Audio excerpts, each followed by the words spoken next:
So what is an EMD? Real estate is full of acronyms, and unless you're in the business, they can be confusing. EMD stands for Earnest Money Deposit. Let's break down what it means and how it works. The Earnest Money Deposit is the buyer's initial down payment on the house. It's reflected in the offer that the buyer makes for the home. Typically, a buyer's EMD is approximately 1% of the sales price, but can sometimes change depending on what the seller and their listing agent notate in the listing. So typically, if you're making an offer on a $400,000 home, your buyer's EMD would be $4,000.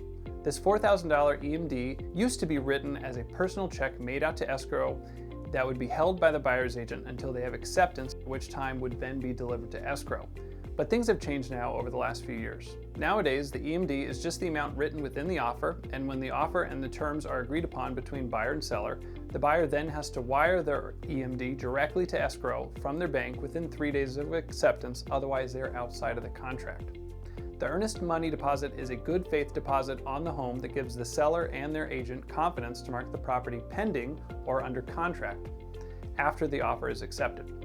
Additionally, the Earnest Money Deposit goes towards the buyer's down payment in the purchase. For instance, if the buyer is using an FHA home loan to purchase this $400,000 home, they'll have to come down up with 3.5% of the purchase price according to their lender's requirements, in which case that would be $14,000.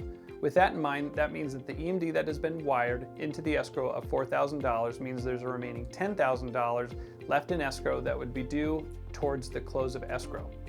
There are a number of contingencies that protect the buyer's deposit during the escrow, and we'll speak about those separately, but that essentially breaks down how a buyer's earnest money deposit works.